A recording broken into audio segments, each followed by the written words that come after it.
آپ کے خیال میں اطہر کاظمی صاحب استعفے دینے چاہیے تھے؟ دونوں اسمبلیاں تحلیل کرنی چاہیے تھی؟ استعفے تو نہیں دینے چاہیے تھے، یہ تو میرا ویو، ہم بات اکثر کرتے رہے. کہ اسد صاحب کہتے ہیں، کل پرسوں جب انٹرویو انہوں نے دیا پچھلے ہفتے، تو انہوں نے کہا کہ جناب یہ پارٹیاں اسمبلیاں تحلیل نہیں کرنی چاہیے تھی. آپ کا کیا خیال ہے کہ would that be a mistake? کہ آپ کے خیال میں کیا کہاں پرابلم ہوئی؟ دیکھیں، بہت سارے ایسے فیصلے ہیں جو تحریک انصاف اگر تھوڑا سا سوچ سمجھ کے کرتی تو حالات ڈیفرنٹ ہوتے، یہ اس سے کوئی انکار نہیں کر سکتا. لیکن جو ابھی منیب صاحب نے بات کی نا، میں اس سے 100% ایگری کرتا ہوں. وہ استعفے دیتے یا نہ دیتے، ان کو رائٹ آف کر دیا گیا تھا. یہ ہے اسٹیٹ آف جمہوریت پاکستان میں 13-14 جماعتوں کی جو جمہوریت ہے، اس کو سمجھنا ضروری ہے کہ ان کو بھی اس چیز کا ادراک تھا. وہ سابق وزیر اعظم رہے ہیں، ان کو پتا تھا کہ مجھے رائٹ آف کر دیا گیا، مجھے اب واپس نہیں آنے دینا. اور یہ 9 مئی کے بدقسمت اور قابل مذمت واقعات تو بعد میں پیش ہے نا. آپ ایک سال دیکھ لیں، یہاں پہ سارے دوستوں نے، باخبر دوستوں نے کہا مقبولیت ہے، قبولیت نہیں ہے. تو یہ کیا تھا؟ یہ کلیئر چیز تھی، اور کہ آپ کو کسی صورت میں بھی اقتدار میں نہیں آنے دینا.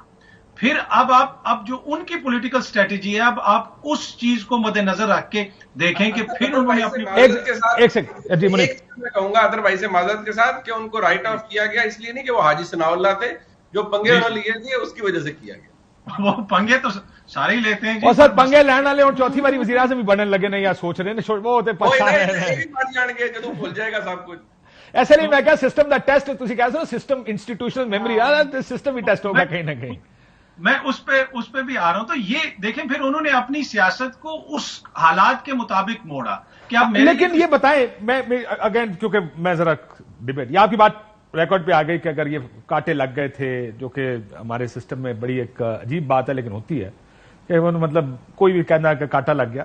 پرابلم یہ ہے کہ جب آپ کو الیکشن ملے، آپ کے خیال میں اسمبلیوں کی تحلیل اور جب الیکشن کی ڈیٹ مل گئی پی ڈی ایم کی جانب سے، اسد عمر سے یہاں کہہ کے گئے کہ جناب مل گئی تھی، لے لینی چاہیے تھی، بہت بڑی غلطی کی ہم نے. Every person you talk to in P T I سب آپ کو یہ کہانی سنائیں گے کہ سر ہم نے بہت بڑی غلطی کی.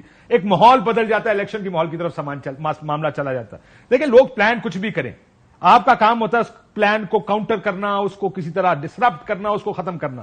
اسی وجہ سے میرا یہ خیال ہے کہ اسمبلیاں تحلیل کرنا واز اے گڈ موو. اگر کوئی کہہ رہا تھا کہ الیکشن نہیں ہوں گے، آپ نے ان کو آئین کے وزن کے نیچے رکھ دیا کہ 90 دن میں الیکشن کراؤ اب، بیکاز آئین سیز دیٹ. اب توڑو گے تو تاریخ بھی جج کرے گی، لیکن بڑا مشکل ہوگا اس کو سسٹین کرنا. ان دس پرٹیکولر کیس الیکشن لے لینے چاہیے تھے، اسمبلیاں تحلیل آپ کے خیال میں کرنی چاہیے تھی کہ نہیں؟ دیکھیں، ابھی تو یہ سب کہہ رہے ہیں کہ جی اس طرح نہیں ہونا چاہیے تھا، لیکن میرا کنسسٹنٹ موقف ہے کہ جب آپ ملک کے اندر سیاست کر رہے ہیں اور سیاست آپ کی آئین اور قانون کے تابع ہے، جب 90 روز کے اندر اب حکومت یہ کہہ رہی ہے کہ ہم اپنی اگر وفاق میں اسمبلی توڑیں گے تو اگر ایک دن بھی پہلے ٹوٹی تو ہم 60 نہیں 90 روز میں کروائیں گے. تو یہی آئین 2 صوبوں میں بھی تھا.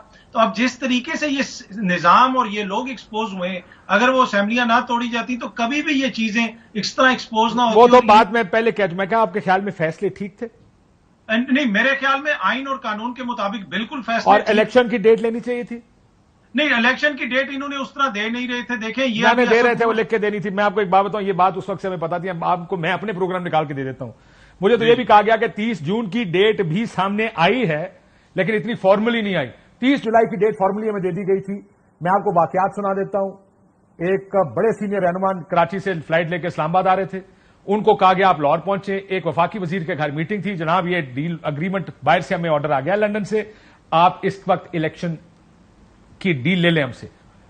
یہ مئی کا مہینہ تھا. یہ بات اس وجہ سے کہنا، دیکھیں یہ تو جو چیز وینٹ ہوا نہیں اس کے بارے میں یہ کہنا کہ اس حوالے سے نا تھوڑی سی میرے پاس بھی انفارمیشن ہے. جو کمیٹی میں لوگ تھے، میرا ان سے تقریباً روز بات ہوتی تھی. ایشو کیا تھا یہاں پہ؟ ایشو یہ تھا کہ ڈیٹ تو دینے کی بات کر رہے تھے لیکن مائنس چیئرمین تحریک انصاف کی بات ہو رہی تھی کہ وہ نہیں ہوگا اس الیکشن کے اندر. اسد عمر صاحب جو ہیں ابھی تو وہ یہ کہہ رہے ہیں، لیکن اس وقت کھل کے وہ کیا کہتے تھے جب وہاں پہ باتیں ہوتی تھی جماعت کے اندر، تو یہ بھی کبھی ان سے پوچھیے گا. تو اصل میں بالکل آپ شاید ٹھیک کہہ رہے ہیں، مجھے نہیں پتا، میں نے کبھی نہیں سنا کہ کسی چیز کے ساتھ یہ شرط جوڑی تھی کہ -1 ہوگا اس وقت 9 مئی سے پہلے جب الیکشن کی بات ہو رہی تھی. 9 مئی سے پہلے بھی یہ بالکل کنفرم تھا کہ یہ جو ہے مقبولیت ہے، قبولیت نہیں. سر وہ آپ کی بات ٹھیک ہے. دیکھیں آپ، میں یہ کہہ رہا ہوں کہ کہیں نہ کہیں ہم تو اپنے تجزیے کر رہے ہیں نا. جی تجزیہ یہ کرنا ہے کہ کیا ڈیٹ لینی چاہیے تھی. دیکھیں آپ یہ کہیں کہ یہ جس طرح آپ نے ایک چیز کا تو تجزیہ یہ کیا کہ اسمبلیاں تحلیل کر کے ٹھیک کیا، کیونکہ میں بھی یہ کہہ رہا ہوں کہ ٹھیک کیا.